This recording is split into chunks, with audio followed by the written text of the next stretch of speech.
एक लाइन का संदेश देना चाहता हूं। असीम संभावनाएं हैं आपके अंदर। कमंद चांद सितारों पे डाल सकते हो, कमंद चांद सितारों पे डाल सकते हो। और सुनो सुनो मेरे बेटों, सुनो मेरी बेटियों, कि कमंद चांद सितारों पे डाल सकते हो। तुम समंदर की तहों को खंगाल सकते हो।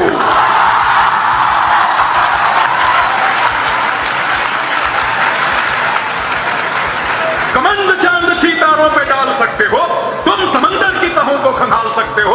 और तुम्हारी औकात का अंदाजा जमाना क्या लगाएगा, तुम्हारी औकात का अंदाजा जमाना क्या लगाएगा। तुम चाहो तो पत्थर से दरिया निकाल सकते हो,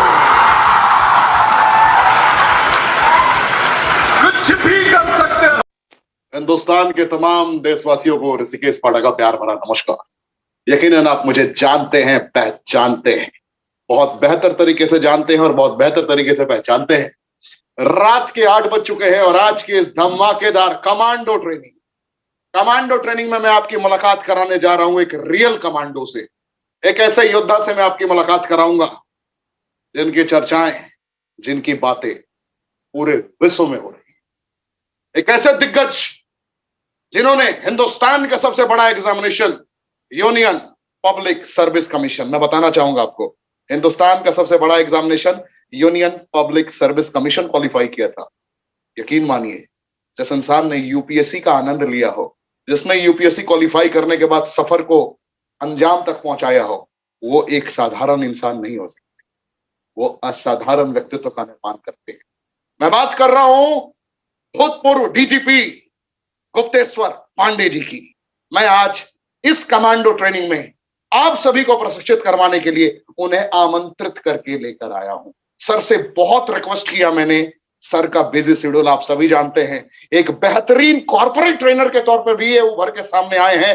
आज बड़ी बड़ी कंपनियों को इन्होंने प्रशिक्षण प्रणाली से अवगत कराया है और अध्यात्म में किस हद तक खुद को कनेक्ट किया है, जग जाहिर है। इसके बारे में मैं क्या कहूं, कैसे एहसास कराऊं आपको, बस यही कह सकता हूं, मुलाकात कीजिए और इनके बताए गए सिद्धांतों का अनुपालन कीजिए। ये सिर्फ एक बेहतरीन अध्यात्म के पुजारी नहीं है, बेहतरीन कॉर्पोरेट ट्रेनर है। एक रॉबिन हुड पांडे के तौर पर सिर्फ इनकी पहचान नहीं है, ये आज कॉर्पोरेट ट्रेनर के तौर पे आपको प्रशिक्षित करेंगे। सीखना है, जानना है और जिंदगी में एक एक लाइन को, एक एक लम्हे को इंप्लीमेंट करना है। कमेंट के ऑप्शन में मुझे बताइए, कमेंट के ऑप्शन में बताइए, क्या आप सीखने के लिए तैयार हैं? क्या आप पूरी ऊर्जा लगाने के लिए तैयार हैं? क्या हर एक बुद्धिजीवी जो अपने वजूद को चेंज करना चाहता है, क्या उन सभी दिग्गजों को आपने आमंत्रित कर लिया है? मैं आपसे पूछना चाहता हूं, क्या आपने सभी साथियों को आमंत्रित कर लिया? क्या आपके सभी साथी इस ट्रेनिंग में मौजूद हैं? कमेंट के ऑप्शन में मुझे ये बताएं। एक एक लोगों के कमेंट पढ़ रहा हूं, एक एक लोगों के कमेंट पढ़ रहा हूं, लगातार पढ़ रहा हूं। मेरी निगाहें आप लोग की ओर है, कहीं कोई छूट ना जाए, क्योंकि इस ट्रेनिंग का कोई रिपीट टेलीकास्ट आपको नहीं मिलेगा। आज आपको सुनने का, जानने का मौका मिलने जा रहा है किन्हें? गुप्तेश्वर पांडे सर को। तो देर न करते हुए डायरेक्टली मैं मंच पे आमंत्रित करने जा रहा हूं दिग्गज गुप्तेश्वर पांडे सर को। सर आप आए एंड पूरे भारतवर्ष को संबोधित करें। नमस्कार। अभी मैं सर से कुछ सवाल पूछूंगा एंड आज आप लोगों से मुलाकात करा रहा हूं, तो डेफिनेटली कुछ यकीनन सवाल पूछूंगा जो आपकी जिंदगी से रिलेटेड है, कॉर्पोरेट लाइफ से रिलेटेड है, रेनेटस वेलनेस से रिलेटेड है, डायरेक्ट सेलिंग इंडस्ट्री से रिलेटेड है, सुब्रतो दत्ता जी से रिलेटेड है, रतन टाटा जी से रिलेटेड है, महिंद्रा जी से रिलेटेड है, गुरतेज सिंह जी से रिलेटेड है, सुमित देवनाथ जी से रिलेटेड है, लखविंदर सिंह खंगूरा साहब से रिलेटेड है। आज जो मैं सवाल पूछूंगा, एक एक सवाल का जवाब बड़े कॉन्फिडेंस के साथ और बड़े बेहतर अंदाज में हमारे गुप्तेश्वर पांडे सर आपके समक्ष देंगे। तो मैं सर की ओर कैमरा कर रहा हूं और उसके बाद ये सवाल पूछना चाहूंगा। सर, मेरा ये सवाल है आपसे कि एग्जैक्ट जिंदगी में कामयाबी का डेफिनेशन क्या है? जीवन में कामयाबी के मायने क्या है? लोग कामयाबी को अलग अलग तरीके से मूल्यांकित करने की कोशिश करते हैं। मैं आपके मुखारबिन से समझना चाहता हूं कि एग्जैक्ट सक्सेस क्या है, कामयाबी क्या है? देखो, ये व्यक्ति के परसेप्शन पर डिपेंड करता है एक्चुअली। आपकी अवधारणा क्या है? आप जीवन में किस चीज को कामयाबी मानते हैं? करोड़ों रुपया कमा करके भी कोई दुखी रहता है, वो कामयाब नहीं कहा जाएगा उसको। और कोई बहुत मेहनत से अपने जीने कमाने भर ही खाता है लेकिन प्रसन्न रहता है, तो आत्मसंतुष्टि, हैप्पी लाइफ, जीवन में आनंद हो, जीवन में संतोष हो, जीवन में सुख हो, और ये कामयाबी का मतलब होता है कि आदमी अपनी मौज में जिए, अपनी मस्ती में जिए। स्थितियां प्रतिकूल हो तो, अनुकूल हो तो, किसी भी परिस्थिति में जिसके चेहरे पर पसीना न आए, जिसके होंठ की मुस्कान न सूखे, वो मतलब होता है जीवन का, सुखी जीवन का। वो मतलब होता है सक्सेस का, वो मतलब होता है सफलता का।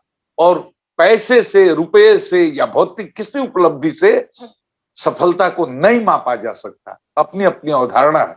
इसलिए आत्मसंतुष्टि, सुख, यही है सफलता का मतलब। मैं इसी कड़ी में सर दूसरा सवाल पूछना चाहूंगा, कैसा लगा आप लोगों को? कमेंट के ऑप्शन में जरूर बताएं। बहुत ही बेबाक अंदाज में डीजीपी, पूर्व डीजीपी गुप्तेश्वर पांडे जी ने अपने अंदाज में, अपने शब्दों से आपको एहसास कराया है कामयाबी के असल मायने क्या है। अगर आपने इनके मुखारबिन से ये सुना, एहसास किया, तो आपने ये समझ लिया होगा। सर से अगला सवाल पूछना चाहूंगा कि सर कामयाब सभी होना चाहते हैं, सभी को कामयाबी चाहिए, कामयाबी के लिए मेहनत भी करते हैं, बहुत मेहनत करते हैं, हार्ड वर्क करते हैं। कि उनका भी कहना होता है कि मैं तो हार्ड वर्क कर रहा हूं बट मुझे सक्सेस नहीं मिल पा रहा। तो सक्सेस के असल मायने क्या है सर? मैं आपके मुखारबिन से सक्सेस का मायने मैं बता दिया, लेकिन फोकस होकर के मेडिटेटिव अटेंशन के साथ, फुल डेडिकेशन के साथ अगर आदमी काम करेगा, पहले तो आपको एक गोल होना चाहिए।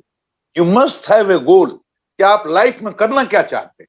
और गोल सेटिंग एक बड़ा लंबा प्रोसेस है, उसमें सबकी भूमिका है। आपके पेरेंट की भूमिका हो सकती है, आप मित्रों की भूमिका हो सकती है, बड़े बड़े लोग जो हैं आपके, जो सोर्स ऑफ इंस्पिरेशन है, उनकी भूमिका हो सकती है, उस विषय के जो एक्सपर्ट लोग हैं उनकी भूमिका हो सकती है, आपके टीचर हैं उनकी भूमिका हो सकती है। तो पहले तो गोल तय होना चाहिए। आजकल के युवा हम देखते हैं 20 साल तक उनको पता नहीं होता लाइफ में क्या करना है। वही आदमी क्लर्क के लिए भी अप्लाई कर रहा है, वही आदमी सिपाही के लिए, वही आदमी यूपीएससी का भी तैयारी कर रहा है, वही आदमी शिक्षक भी बनना चाहता है। ये इस तरह का कंफ्यूजन है। तो गोल एक बार तय हो जाए तो स्ट्रैटेजी तय करनी होगी कि उस गोल को प्राप्त करने के लिए स्ट्रैटेजी क्या होनी चाहिए। जब स्ट्रैटेजी भी तय हो जाए तो हार्ड वर्क, और हार्ड वर्क केवल काफी नहीं है, hard work with meditative attention. Meditative attention का मतलब मेडिटेशन में चित्त को जैसे एकाग्र करके अंतर की यात्रा की जाती है, उस तरह से मेडिटेटिव अटेंशन के साथ फोकस्ड होकर के अगर अपने गोल को हासिल करने के लिए कोई हार्ड वर्क करेगा तो निश्चित रूप से उसको कामयाबी मिलेगी। बहुत बहुत धन्यवाद सर। यकीनन आप लोग फील कर पा रहे होंगे, आप लोग एहसास कर पा रहे होंगे इनके जज्बात को, आपको प्रशिक्षित कर रहे हैं। इन्होंने लाखों लोगों को प्रशिक्षित किया है, इन्होंने बहुत सारे प्रोग्राम को अंजाम तक पहुंचाया है। लोगों को सपने देखने में क्या करना है, किन बुनियादी फैक्ट्स का ध्यान रखना है, इन्होंने बताया। लोगों के पर्पस को सेट करने में भी इनकी अहम भूमिका रही है कि how you will identify your purpose. Purpose के बाद कैसे आप अपने प्लानिंग को कनेक्ट कर सकते हैं, और प्लानिंग के बाद कैसे आप पैशनेट होकर अपने कर्म को कनेक्ट कर सकते हैं, ये सारी बातें भी ये लगातार सिखाते रहे हैं। रनर्स वॉलस के दृष्टिकोण से देखा जाए तो आप लोग दिन रात मेहनत कर रहे हैं, पूरे विश्व को कनेक्ट करने की कोशिश करते हैं, आप पूरे विश्व में अपनी एक पहचान बनाना चाहते हैं। लेकिन जो इन्होंने बताया है, दृढ़ संकल्पित इरादे के साथ अगर परसिस्टेंट कंसिस्टेंट होकर आप मैदान में टिके रह गए तो आपको जीतने से कोई नहीं रोक सकता। मैं सर के बारे में बता दूं, बीच बीच में सर के बारे में बताता रहूंगा। ये डीजीपी बिहार रहे हैं। सर की पहचान आपने अगर न्यूज देखा हो तो रिपब्लिक भारत से लेकर आज तक चैनल से लेकर जितने भी न्यूज चैनल्स हैं पूरे भारतवर्ष में, हर एक चैनल पे सर को आपने सुना होगा, यकीनन आपने सुना होगा। आप अभी भी यूट्यूब पर टाइप करेंगे गुप्तेश्वर पांडे सर, आपको दिख जाएगा। बहुत सारे आर्टिकल है, बहुत सारे न्यूज है, बहुत सारे मैसेजेस हैं सर से रिलेटेड। लेकिन मैं आपको सबसे बेहतरीन बताना चाहूंगा, बेहतरीन पॉइंट बताना चाहूंगा। ये धर्मो रक्षिति रक्षिता के संस्कार पे और सिद्धांतों पे चलते हैं, याद रखिए। इन्होंने धर्म की रक्षा के लिए ना जाने कितनी मेहनत की है, मैं इसे शब्दों में बयान नहीं कर पाऊंगा, लेकिन आपको ये जरूर समझाना चाहूंगा कि इन्होंने बहुत सारे वध भी किए हैं। हेलो, जो विपरीत परिस्थितियों में योद्धा के समान टिकने की एबिलिटी को विकसित कर दे, उन्हीं का नाम है गुप्तेश्वर पांडे।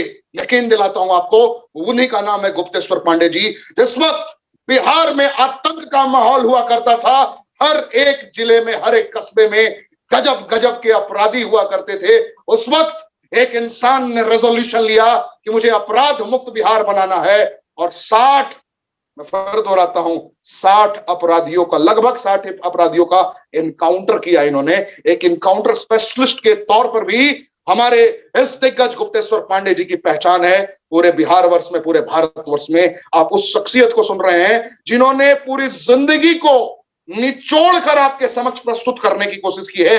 इनके एक शब्दों को सुनिए, एहसास कीजिए और कर्मों का तूफान उत्पन्न कीजिए। मैं अगला सवाल सर से पूछना चाहूंगा कि सर, जो आपने 60 एनकाउंटर किए, जो उन लोगों को आपको मारना पड़ा, तकलीफ कितनी हुई होगी, कितना आपको भी फील हुआ होगा कि आज ऐसे लोगों को आपने, जिनका वध किया आपने, क्योंकि वध कहना बिल्कुल उचित होगा यहाँ पे, तो कैसी फीलिंग रही थी आपकी सर, और क्या आपने देखा था जिससे आपको लगा कि अब धर्म की रक्षा के लिए गुप्तेश्वर पांडे जी को खड़ा होना चाहिए? आपने क्या फील किया था सर, और भारतीय प्रशासनिक सेवा में रहने के दरमियान ऐसा क्या फील किया आपने कि आप योद्धा के समान जान की परवाह किए बगैर आप मैदान में कूद गए और बहुत सारे लोगों के लिए एक इंस्पिरेशन बने? सर, ये मैं समझना चाहता हूं आपके माध्यम से। सर, अगली आवाज आपकी। देखिए, धर्म की तो रक्षा करना सबका धर्म है। धर्म नहीं रहेगा तो आदमी पशुवत हो जाएगा।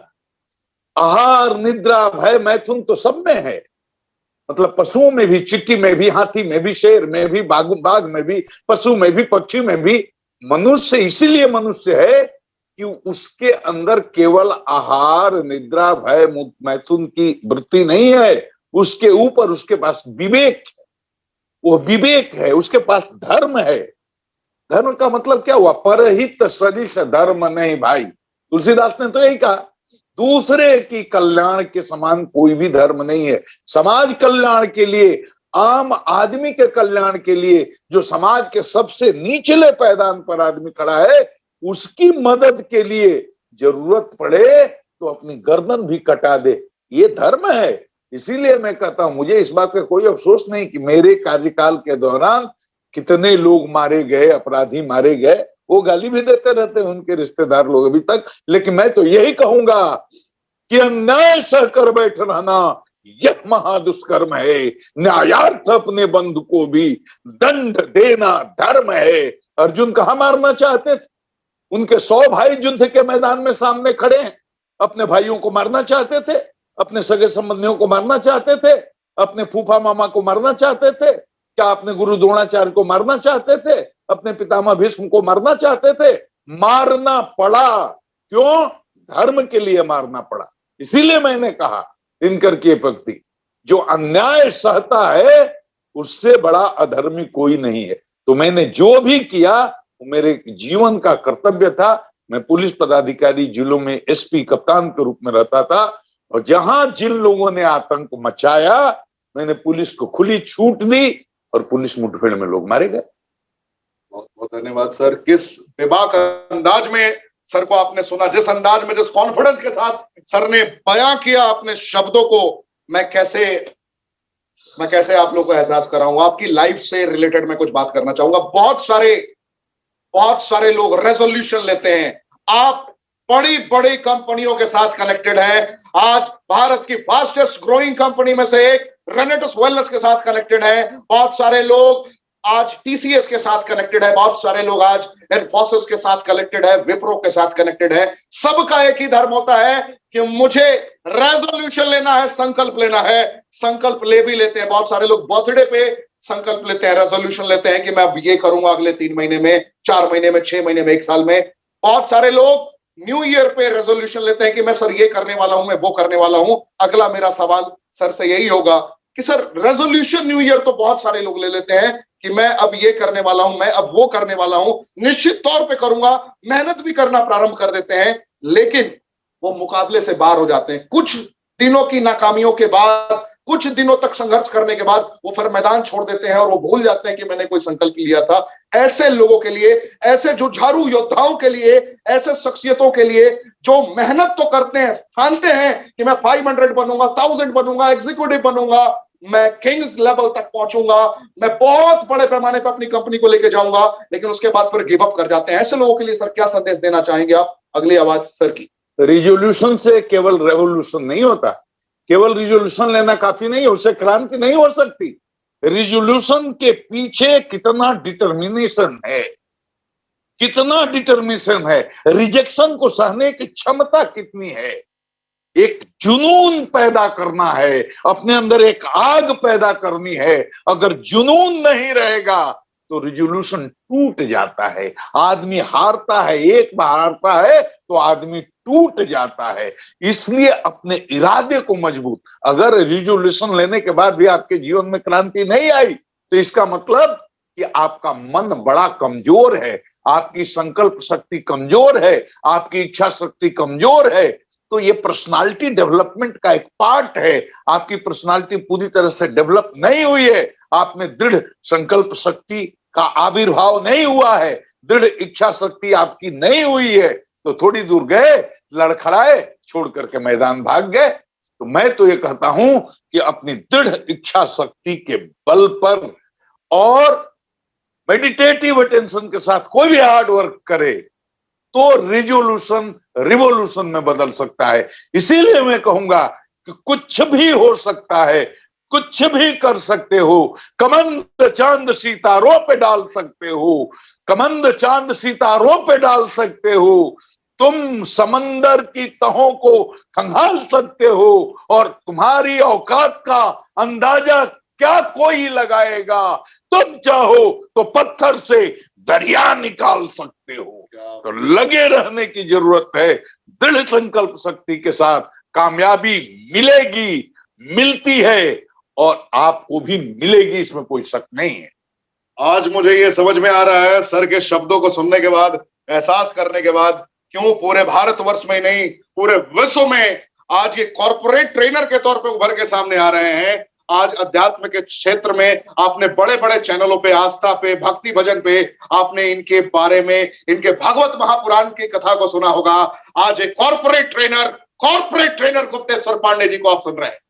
हेलो हेलो हेलो, जिन्होंने पूरे भारतवर्ष में अपनी एक अलग पहचान बनाई, जिन्होंने पूरी दुनिया में, रिसेंटली अभी आज तक चैनल पे आपने सुना होगा, चित्रा त्रिपाठी जी के साथ में उनकी एक न्यूज में लंदन में मौजूद थे एंड वहां पे भी इनके फॉलोअर इनका इंटरव्यू लेने के लिए बड़े बड़े सूरमा पहुंचते थे। आज ऐसे दिग्गज को एक कॉर्पोरेट ट्रेनर के तौर पे आप सुन रहे हैं, जिनकी ट्रेनिंग लेने के लिए, जिनकी ट्रेनिंग के लिए लाखों रुपए देने के लिए लोग तैयार होते हैं, वो शख्सियत के शब्द आप सुन रहे हैं लाइव। क्या आप लोग एक्साइटेड हैं? क्या आप लोग एक्साइटेड हैं?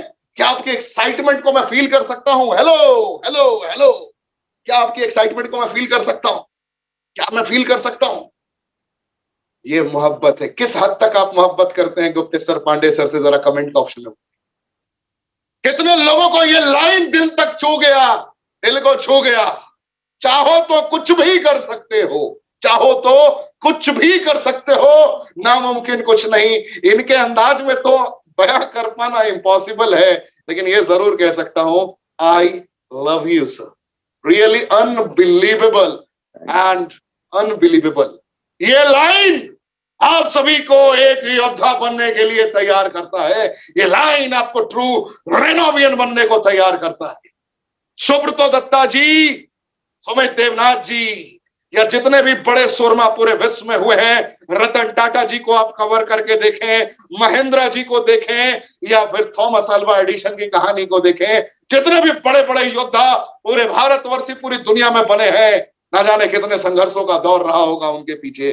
जरा इमेजिन करके देखिए तो कैसी लग रही है ट्रेनिंग, कैसा फील कर पा रहे हैं आप लोग लाइव, और इतनी देर तक आप लोग टिके हुए हैं। लगातार कमेंट करते रहिए। मैं आपकी कमिटमेंट से एक्साइटेड हो रहा हूं, आपके कमेंट से एक्साइटेड हो रहा हूं। एक्साइटमेंट की सीमा को मैं अपने शब्दों में बयान नहीं कर सकता, बस यही कहूंगा, लगातार लगे रहिए, लगातार लगे रहिए, लगातार सीखते रहिए। और इस लेवल की कॉर्पोरेट ट्रेनिंग ये पूरी दुनिया को प्रशिक्षित नहीं करते हैं। आपके लिए स्पेशली आप लोगों को गाइड करने के लिए आए हैं। याद रखिए, पूरी दुनिया के पटल पे इनकी डिफरेंट पेड ट्रेनिंग्स होती है।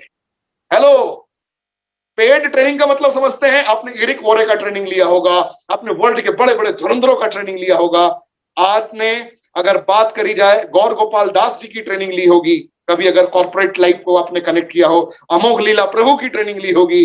लेकिन आपको यहां पे कॉम्बो मिलेगा। क्या मिलेगा?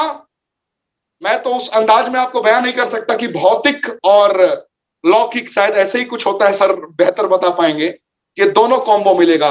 इन्होंने union public service commission 1987 batch के आईपीएस भी रहे, वहां पे भी इन्होंने काम किया, डीजीपी के पद तक पहुंचे। यानी कि उस पूरी दुनिया को देखा और अध्यात्म के रास्ते थे, और अपने कॉर्पोरेट लाइफ की स्ट्रेंथ को अंडरस्टैंड करते हुए इन्होंने बड़े बड़े धुरंधरों को, बड़े बड़े लॉस मेकिंग कंपनीज को, बड़े बड़े दिग्गजों को इन्होंने शून्य से शिखर तक भी पहुंचाया अपने शब्दों की ताकत से और अपनी स्ट्रैटेजी से। आज आप प्रशिक्षित हो रहे हैं, आज आप सीख रहे हैं, आज आपको बहुत कुछ सीखने को मिल रहा है। तो मैं सर से अगला सवाल पूछना चाहता हूं आप लोगों की तरफ से कि सर, शुरुआती रिजल्ट क्या हर जगह इतना छोटा होता है? शुरुआती दौर में बहुत सारे लोग प्रयत्न करते हैं, कोशिश करते हैं आगे बढ़ने की, बट रिजल्ट दिखता नहीं है। लगता है कि अब मुझसे नहीं हो पाएगा और गिव अप करने पहुंच जाते हैं। स्टार्ट सदैव छोटा लगता है कि हो ही नहीं पाएगा। संघर्ष भी करते हैं, उनको लगता है कि मैं मेहनत दिन रात कर रहा हूं, लेकिन गिव अप करने का एटीट्यूड डेवलप होता है। तो मैं आपसे जानना चाहता हूं कि जब आप आईपीएस बनने के लिए निकले थे, उस वक्त क्या आपको भी इन चुनौतियों का सामना करना पड़ा था? और हिंदुस्तान के तमाम युवाओं को, जो भी अभी पूरे भारतवर्ष से जो भी आपकी आवाज सुन रहे हैं, जो भी रेनोवियन कनेक्टेड है, जो भी पूरे भारत के दिग्गज आपके साथ कनेक्टेड हैं, कश्मीर से लेकर कन्याकुमारी तक की आवाज सभी सुन रहे हैं सर, उनको क्या संदेश देना चाहेंगे? उनको क्या बताना? मैं ये बताना चाहूंगा, आसमान से हीरे की वर्षा नहीं होती, आसमान से हीरे की वर्षा नहीं होती, आसमान से मोतियों की वर्षा नहीं होती, हीरे जवाहरात की वर्षा नहीं होती कि जाकर के बोरियों में भर करके और घर में ले आकर के रख लो। अगर जीवन में कुछ हासिल करना है तो उसके लिए संघर्ष करना पड़ता है। और शुरू में ही ऐसा कोई धमाका हो जाए, ऐसा कोई विस्फोट हो जाए, ऐसा सोचना भी नहीं चाहिए। धीरे धीरे शुरुआत होती है। अगर मैं ये सोच करके अगर रह जाता कि मैं एक गरीब का बेटा, जिसको पिताजी 100 रुपया महीना भी भेज नहीं पाते थे, पटना में पढ़ता था और उस समय 100 रुपये महीने का खर्चा था, वो भी उनको देने में तकलीफ होती थी। अगर मैं ये सोच लेता कि मैं एक गरीब किसान का बेटा कैसे यूपीएससी कर सकता हूं, कैसे आईएएस बन सकता हूं, कैसे आईपीएस बन सकता हूं, तो आज मैं भी गांव में जाकर के खेती कराता रहता। खेती कराना कोई बुरी बात नहीं है, लेकिन मेरे कहने का मतलब यह है कि अगर मैंने ये सोच लिया होता मेरे पास साधन नहीं है, मेरे पास सुविधाएं नहीं है, मेरे पास किताबें खरीदने के लिए पैसे नहीं है, कोचिंग करने के लिए पैसे नहीं है, अगर ये सोच करके मैं हताश हो जाता, निराश हो जाता, तो आज न मैं आईपीएस बनता, न 8-8, 10-10 जिलों में पुलिस का कप्तान होता, न डीआईजी होता, न आईजी होता, न एडिशनल डीजी होता, न बिहार राज्य की 13 करोड़ जनता की सेवा करने का मुझे मौका मिलता पुलिस महानिदेशक के रूप में। मैंने कभी हिम्मत नहीं मारी। तो गप मारने वाले बहुत हैं, ऐसे लोगों की जरूरत है जिन्होंने अपने जीवन में अपने संघर्ष से, दृढ़ इच्छा शक्ति से अपने मुकाम को हासिल किया, वो आपको बता सकते हैं। मैंने जीवन में एक बार तय किया, मेरी हैसियत नहीं थी, एकेडमिक बैकग्राउंड भी बहुत ही खराब था, गांव के स्कूल में पढ़ा हुआ मैं, हिंदी माध्यम भोजपुरी में पढ़ाई होती थी, लेकिन मैंने तय किया कि अगर नौकरी करनी है तो आईएएस और आईपीएस से नीचे की नहीं करनी है और किसी कीमत पर इसको करेंगे। और जिस दिन तय कर लिया उसके 2 साल के अंदर मैंने यूपीएससी क्रैक किया, आईआरएस में गया, आईआरएस में मन नहीं लगा, आईपीएस में आया और बिहार प्रदेश की 33 वर्षों तक मैंने सेवा की। तो अगर मैं कर सकता, मेरे जैसा मामूली आदमी कर सकता है, एकदम औसत से नीचे नहीं लेकिन औसत दर्जे का विद्यार्थी था, जब मेरे ऐसा आदमी आईएएस आईपीएस की परीक्षा में सफल हो सकता है कि लाखों लाख बैठते हैं, 100 कोई आईएएस होता है, 100 कोई आईपीएस होता है, मैं मानता हूं ये मेरे जैसा साधारण आदमी इतनी कठिन परीक्षा पास कर सकता है, तो आप सब मुझसे अधिक काबिल हो। अधिक पढ़े लिखे हो, अधिक मेहनत करने वाले हो, केवल दृढ़ इच्छा शक्ति की जरूरत है, केवल कठोर संकल्प लेने की जरूरत है, केवल स्ट्रेटजी बनाने की जरूरत है और पूरे तेवर के साथ अपने उद्देश्य को हासिल करने के लिए एक बार पूरे मन से लग जाना है। कामयाबी आपके पैर चूमेगी, ये मेरा दावा है। बहुत बहुत बहुत धन्यवाद। मैं कहाँ शब्द रखूं, कहाँ से शब्द निकालूं, क्या एहसास है। मैं सौभाग्यशाली खुद को समझता हूं इन मामलों में, कैसे दिग्गज के समक्ष बैठा हूं। आप में से बहुत सारे लोगों को, कितने लोग ऐसे हैं जिन्हें अंग्रेजी बोलना नहीं आता, who is not able to speak in English? Hello, कितने लोग ऐसे हैं? कमेंट के ऑप्शन में बताइए, कितने लोग ऐसे हैं जिन्हें अंग्रेजी बोलना बिल्कुल नहीं आता? औसत, सर ने बोला औसत का मायने समझते हैं आप? कितना संघर्ष बड़ा दौर रहा होगा। मैं अपनी मदर टंग में बात करना चाहूंगा। हम भोजपुरी में बोलल चाहब एक लाइन। भोजपुरी शब्द के प्रयोग करत समय, ओ समय गांव के भाषा भोजपुरी रहे, मुश्किल से लोग हिंदी बोलत रहे आसपास। ओ घड़ी 7वीं कक्षा तक या 6ठी कक्षा तक यहाँ के अंग्रेजी के एक चैप्टर ना पलट ले रही। आज बड़का बड़का कॉर्पोरेट के अंग्रेजी में ट्रेनिंग देवल। हेलो, सुना तारा लोग भैया? Are you able to, hello, सुन पा रहे हैं आप लोग? यस, मैं समझ पा रहा हूं, की भावनाओं को समझ रहा हूं।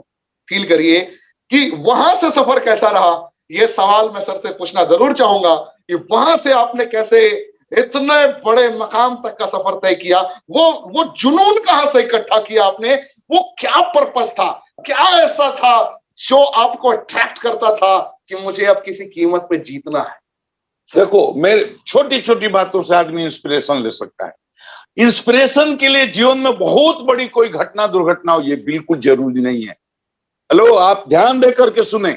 आपके जीवन में बहुत कोई बड़ी घटना या दुर्घटना घटे, उसी से आप इंस्पिरेशन ले, ये कोई जरूरी नहीं। मेरे घर में चोरी हुई, थानेदार आया, उसने मेरे पिताजी के साथ दुर्व्यवहार किया, उसको मैंने नोट किया।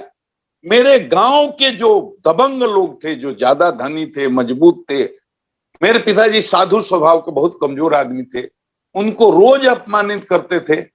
केवल इन 2 छोटी बातों ने मेरे अंदर ये संकल्प पैदा किया कि मुझे अपने पिता का सम्मान वापस लेना है। अगर मैं अपने पिता का सम्मान वापस नहीं ले आया तो मैं एक नालायक बेटा हूं।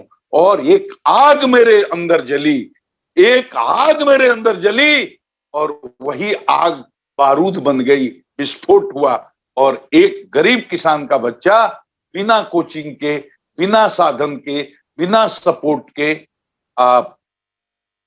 आईपीएस बना। और सिर्फ आईपीएस नहीं बना, बिहार का डीजीपी बनने का सौभाग्य हुआ। इसलिए मैं कहता हूं कि अपने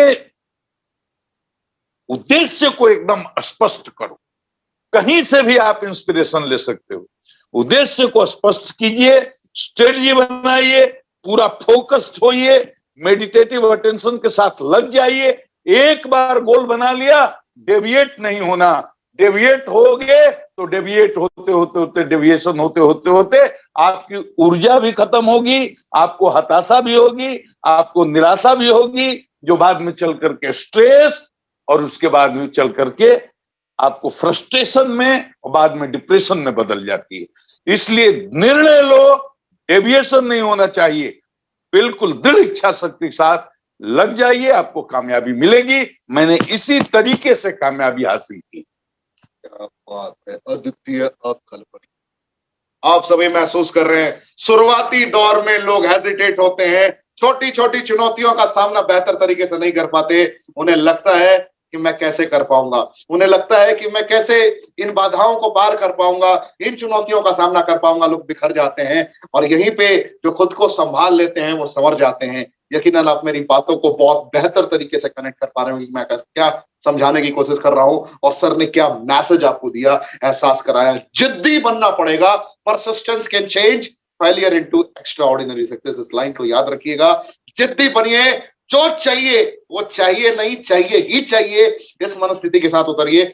शुरुआत में कभी कभी डर लगेगा, हेजिटेट हो जाओगे आप कि मैं कैसे करूं, ना करूं, 640 के साथ स्टार्ट करूं, 640 सीसी के साथ स्टार्ट करूं या ना करूं, कहां चैलेंजेस आ रहे हैं, किन बुनियादी फैक्ट्स को समझने की जरूरत है, कहां मुझे और सीखना है। याद रखना है, बगैर सीखे कोई इतिहास नहीं रह सकता, बगैर पढ़े हुए, बगैर स्ट्रेटजीज बनाए कोई बड़े मकाम तक नहीं पहुंच सकता। मैं आपको बताना चाहूंगा, एक अपनी तरफ से एक मैसेज देना चाहूंगा आपको, कि जिंदगी में जब कोई बड़ा संकल्प आप लेते हैं और बहुत बड़े पैमाने पर जाना है, हो सकता है आज पहली बार आप इस लेवल की ट्रेनिंग को आप सुन रहे हो, कॉर्पोरेट ट्रेनिंग, वर्ल्ड लेवल की, एशिया की नंबर 1 ट्रेनिंग, दुनिया की नंबर 1 ट्रेनिंग बनने की ये ताकत है, इसके अंदर सामर्थ्य है। मैं आपको बताना चाहता हूं, आपको समझाना चाहता हूं बड़े छोटे तरीके से, बड़े सिंपल तरीके से, कि अगर बहुत बड़ा रिजल्ट चाहिए आपको, तो आपको सीखना होगा, निरंतर सीखना होगा।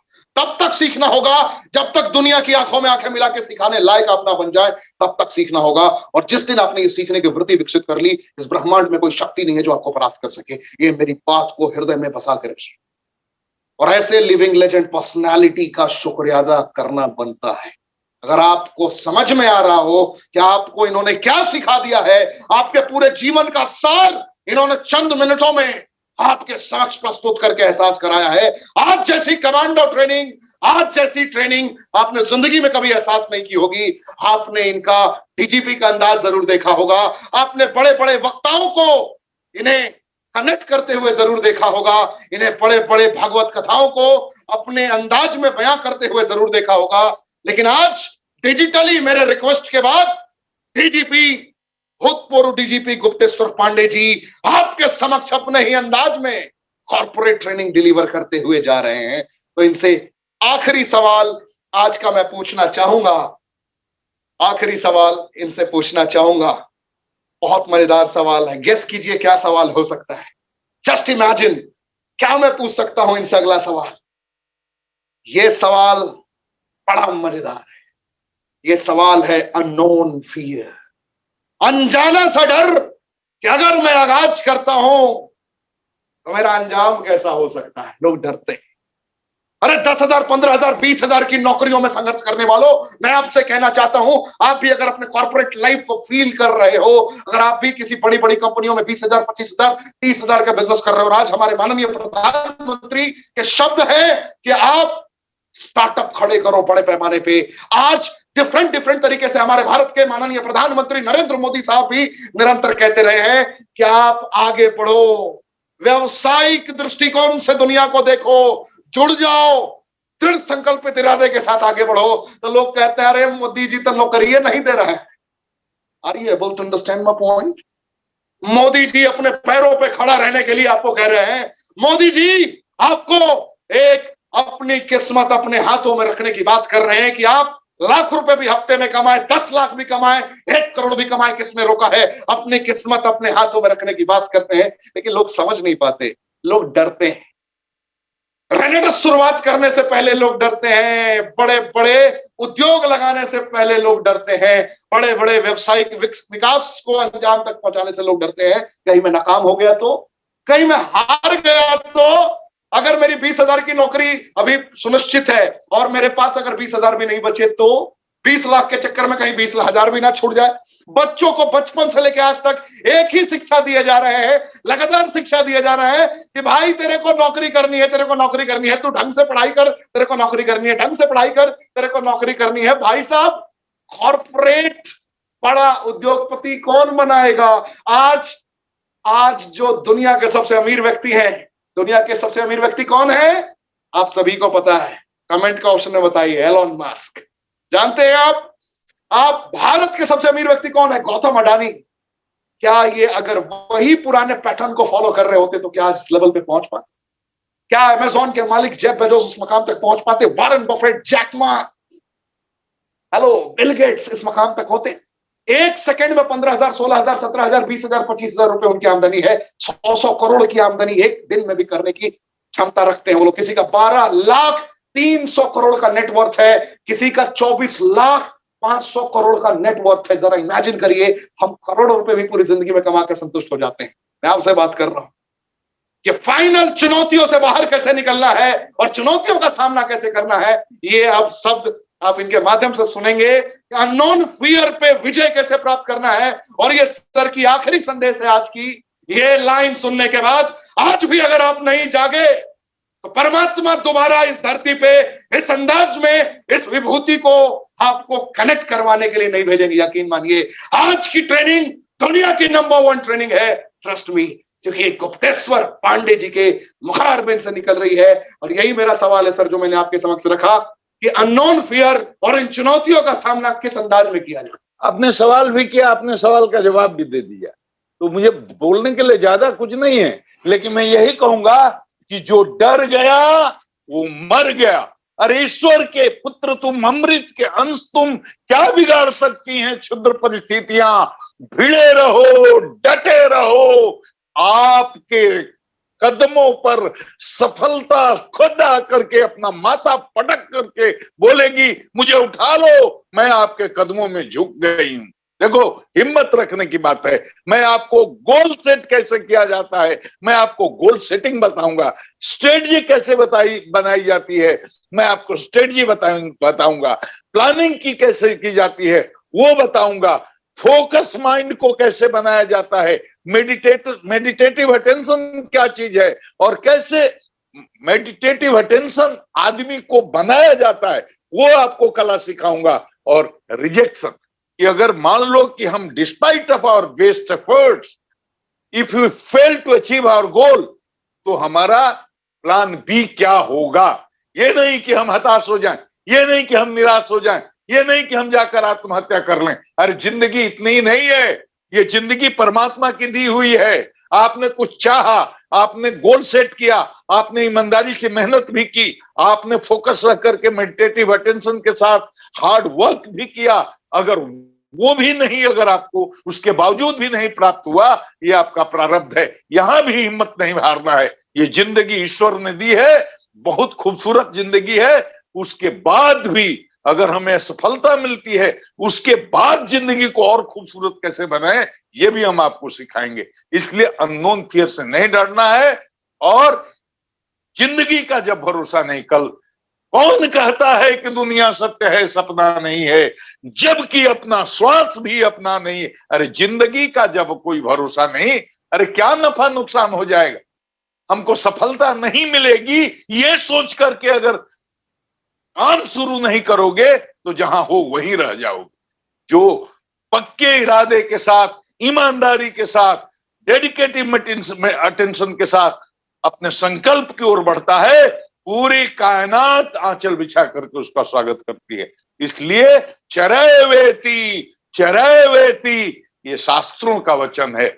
हमें चलना है, चलते ही रहना है, हिम्मत छोड़ना ही नहीं है। और ये सोचना ही नहीं है निगेटिव चीज कि हम शुरू किए और सफल नहीं हुए, तो नहीं हुए तो अफसोस भी नहीं रहेगा। हमने पूरी ईमानदारी से कोशिश की, फिर उसके बाद जीवन को कैसे खूबसूरत बनाया जाता है, ये कला भी हम आपको सिखाएंगे। क्या बात है, तैयार हो जाइए, बिगुल बज चुका है, बिगुल बज चुका है।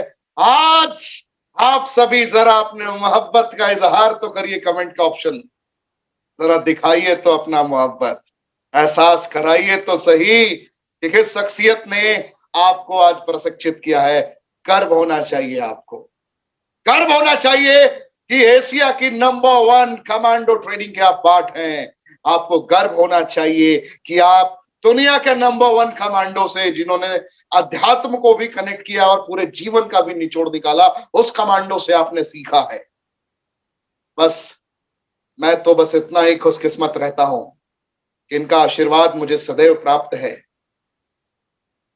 मैं क्या कहूं, इससे ज्यादा अभी अपनी भावनाओं को अभिव्यक्त नहीं कर सकता मैं, लेकिन बस यही कहूंगा, तैयार हो जाइए, बहुत बड़ा धमाका होना है। जब आप YouTube पे जाएंगे, गुप्तेश्वर पांडे टाइप करिएगा। मैं फिर दोहरा रहा हूं, आपने पोस्टर देखा होगा, पोस्टर पे साफ साफ लिखा है गुप्तेश्वर पांडे। टाइप करेंगे, किस शख्सियत की आपने ट्रेनिंग अटेंड की है आप उन्हें जान भी जाएंगे। और सनातन गीत करके अभी आपको बहुत सारा इनका दिखेगा, अभी मतलब बहुत कुछ आपको देखने को मिलेगा। आनंदित हो जाएंगे आप, प्रफुल्लित हो जाएंगे आप, फील तो करके देखिए। एंड मैं शुक्रिया अदा करना चाहूंगा इस मंच से सुब्रतो दत्ता जी का, मैं शुक्रिया अदा करना चाहूंगा इस मंच से सुमित देवनाथ जी का मैं इस मंच से शुक्रिया अदा करना चाहूंगा। दिग्गज लखविंदर सिंह खंगूरा जी का, गुरतेज सिंह जी का, राजवीर सिंह सेखू साहब का, एंड दिग्गज जिन्होंने करोड़ों करोड़ रुपए अपने जिंदगी में कमाए हैं, वीर भान चौधरी जी का। ये सब भारत के वो दिग्गज हैं, वो कामयाब लोग हैं जिनकी एग्जाम्पल पूरी दुनिया में दी जाती है, बहुत सारे लोग। और मेरी उम्मीद रहेगी कि सुब्रतो दत्ता सर से एंड जब कभी फिजिकल आपको मुलाकात होगी सर से, कभी आप लोगों को परमात्मा ने चाहा और इनके बिजी शेड्यूल से अगर टाइम निकलता है तो डेफिनेटली आप लोग की मुलाकात होगी किसी भी फिजिकल कमांडो ट्रेनिंग इवेंट में, या कभी भी फिजिकली किसी भी बड़े प्रोग्राम में, किसी लग्जरियस 5 स्टार होटल में गजब का प्रोग्राम होगा और वहां पे आप इनकी 2 घंटे की लाइव ट्रेनिंग भी फील कर पाएंगे। हो जाइए तैयार। Thank you. जय हिंद। आप लोगों का प्यार कमेंट के ऑप्शन में लगातार मैं देख रहा हूं, फील कर पा रहा हूं। आप लोग खुशियों को एहसास करते रहिए, फील करते रहिए। यही है जिंदगी, यही है एहसास। तो मेरी तरफ से एंड गुप्तेश्वर पांडे सर की तरफ से बस इतना ही। Thank you. नमस्कार। एंड सर आपकी तरफ मैं कैमरा कर रहा हूं। नमस्कार, नमस्कार, आप सबों को नमस्कार, बहुत बहुत धन्यवाद।